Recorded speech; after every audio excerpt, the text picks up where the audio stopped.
എല്ലാവർക്കും നമസ്കാരം. ഇന്ന് നമ്മൾ നോക്കാൻ പോകുന്നത് +2 മലയാളം പാഠപുസ്തകത്തിലെ തനതിടം എന്ന രണ്ടാമത്തെ അധ്യായത്തിലെ മൂന്നാമത്തെ പാഠഭാഗമായ പദത്തിൻ്റെ പദത്തിൽ എന്ന പാഠഭാഗത്തിൻ്റെ രണ്ടാം ഭാഗമാണ്.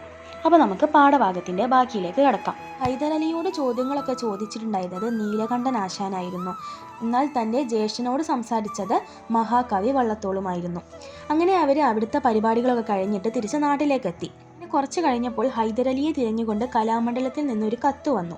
പാട്ട് പഠിക്കാനാണ് കലാമണ്ഡലത്തിൽ പോകുന്നത് എന്നും 8 വർഷത്തെ പഠിപ്പ് വേണ്ടിവരും എന്നല്ലാതെ കലാമണ്ഡലത്തെക്കുറിച്ച് ഹൈദരലിക്ക് യാതൊരു അറിവും ഉണ്ടായിരുന്നില്ല.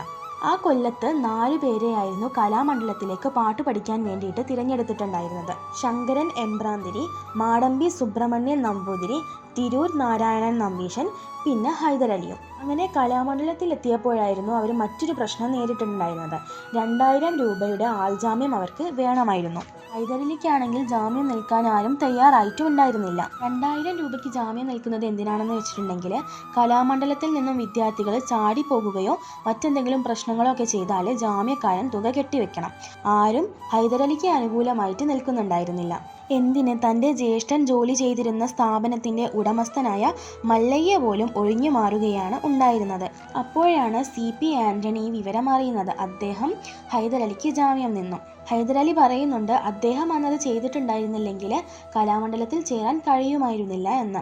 മാത്രമല്ല സംഗീതത്തോടും എന്നോടും ആൻ്റണിക്കുണ്ടായ സ്നേഹത്തിന് മുമ്പിൽ ഞാൻ കൂമ്പിടുന്നു എന്നും പറയുന്നുണ്ട്. ഈ ഒരു കടപ്പാട് വിവരിക്കാൻ കഴിയാത്തതാണെന്നും ഹൈദരലി പറയുന്നുണ്ട്.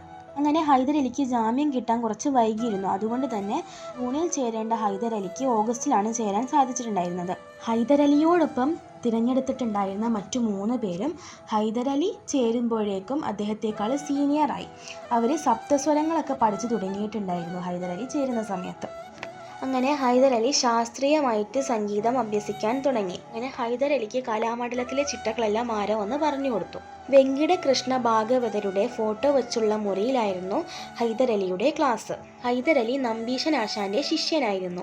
കലാമണ്ഡലത്തിൽ വെച്ചിട്ട് ഹൈദരലിക്ക് ഒരുപാട് മോശം അനുഭവങ്ങളൊക്കെ ഉണ്ടായിട്ടുണ്ടായിരുന്നു. ആദ്യത്തെ ദിവസം തന്നെ ഹൈദരലിയുടെ കൂടെ ഉണ്ടായിരുന്നവർ ഹൈദരലിയിൽ നിന്നും കുറച്ച് വിട്ടുമാറിയായിരുന്നു ഇരുന്നിട്ടുണ്ടായിരുന്നത്. ദിവസം കൂടുന്തോറും ആ അകൽച്ച നീണ്ടുകൊണ്ടിരുന്നു. കാരണം ഹൈദരലി ഒരു മുസ്ലിം ആയിരുന്നതുകൊണ്ടും മാത്രമല്ല ഹൈദരലി കറുത്തിട്ടായിരുന്നതുകൊണ്ടുമാണ് ഈ ഒരു അകൽച്ച ബാക്കിയുള്ളവരിൽ ഉണ്ടായിരുന്നത് എന്നാണ് ഹൈദരലി പറയുന്നത്. ക്ലാസ്സിൽ പെട്ടെന്നൊക്കെ വന്നിരിക്കുന്ന സമയത്ത് ഒപ്പമുള്ളവരൊക്കെ പതുക്കെ ഇരുന്നു കൊണ്ട് നീങ്ങി പോകുന്നത് ഹൈദരലി മനസ്സിലാക്കിയിരുന്നു. മെസ്സിലും ഹൈദരലിക്ക് ഈ ഒരു വ്യത്യാസം കാണാൻ സാധിച്ചിട്ടുണ്ടായിരുന്നു. ഹൈദരലിയെ ഇത് മാനസികമായിട്ട് വളരെയധികം തളർത്തിയെങ്കിലും ഹൈദരലിക്ക് ഇത് മറ്റാരോടും പറയാൻ കഴിഞ്ഞിട്ടുണ്ടായിരുന്നില്ല. കലാമണ്ഡലത്തിൻ്റെ ഒരു ഭാഗമായിരുന്നു ആ കാലത്ത് ഭാരതപ്പുഴയിൽ വെച്ചായിരുന്നു ദിനകൃത്യങ്ങൾക്ക് ശേഷം അവർ കുളിച്ചിട്ടുണ്ടായിരുന്നത്.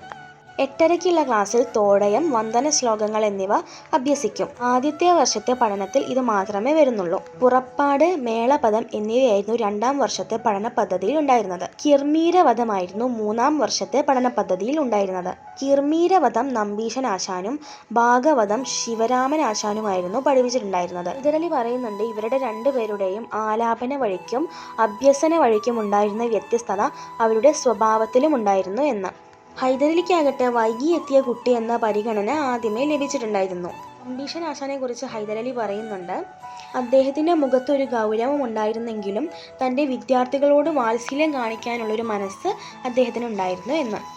അക്ഷരം പറയേണ്ട കാര്യത്തിൽ നമ്പീശൻ ആശാന് വളരെ നിഷ്കർഷം ഉണ്ടായിരുന്നു. അതുകൊണ്ട് തന്നെ ശിവരാമൻ ആശാനെ അവർക്ക് പേടി അല്പം കുറവായിരുന്നു. ശിവരാമൻ ആശാൻ നല്ല പിച്ചലും പൂശയുമാണ്, ചെവിക്ക് പിടിക്കും, തുടയിൽ നുള്ളും എന്നൊക്കെയാണ് ഹൈദരലി പറയുന്നത്. എന്നിരുന്നാലും അവർക്ക് 2 പേർക്കും ഹൈദരലിയെ വലിയ കാര്യമായിരുന്നു. കാരണം പാട്ട് വേഗം പിക്കപ്പ് ചെയ്യുന്നതിൽ ഹൈദരലി ആയിരുന്നു മിടുക്കൻ. അങ്ങനെ ഒരു വെക്കേഷൻ സമയകാലത്ത് എല്ലാ കുട്ടികളും അവരുടെ വീട്ടിലേക്ക് പോയി. ഹൈദരലി മാത്രം വീട്ടിലേക്ക് പോയിരുന്നില്ല. കാരണം ഹൈദരലിയുടെ കയ്യിൽ വീട്ടിലേക്ക് പോകാനുള്ള കാശുണ്ടായിരുന്നില്ല. അപ്പോൾ ശിവരാമൻ ആശാൻ അദ്ദേഹത്തോട് ചോദിച്ചു, നീ എന്താ വീട്ടിലേക്ക് പോവാത്തത് എന്ന്. അതിന് മറുപടിയായിട്ട് ഹൈദരലി പറഞ്ഞു, എൻ്റെ കയ്യിൽ കാശില്ല എന്ന്. അപ്പോൾ അദ്ദേഹം എന്ത് ചെയ്തു, കുറച്ച് കാശെടുത്തിട്ട് ഹൈദരലിയുടെ കയ്യിൽ വെച്ചു കൊടുത്തു. എന്നിട്ട് പറഞ്ഞു, നീ പോയി വാ എന്ന്. നമ്പീശൻ ആശാനെ കുറിച്ച് അദ്ദേഹം ഇങ്ങനെയാണ് പറയുന്നത്. നമ്പീശൻ ആശാൻ എന്തെങ്കിലുമൊക്കെ ആവശ്യങ്ങൾക്ക് ഓഫീസിൽ പോകുമ്പോൾ ക്ലാസ്സുകൾ ഹൈദരലിയെ ഏൽപ്പിക്കും. എന്നിട്ട് അദ്ദേഹം ഹൈദരലിയോട് പറയും, ഹൈദരേ പാടിക്കൊടുക്ക് എന്ന്. വർഷം 1 കഴിഞ്ഞു. കലാമണ്ഡലത്തിലെ രീതികളോടൊക്കെ ഇണങ്ങാനുള്ള മാനസികാവസ്ഥയിലായി. പരിഹാസം കലർന്ന വാക്കും നോക്കും എന്നെ സ്പർശിക്കാതെയായി. ഈ ഒരു വാക്കിലൂടെയാണ് കലാമണ്ഡലം ഹൈദരലിയുടെ പദത്തിൻ്റെ പദത്തിൽ എന്ന പാഠഭാഗം അവസാനിക്കുന്നത്.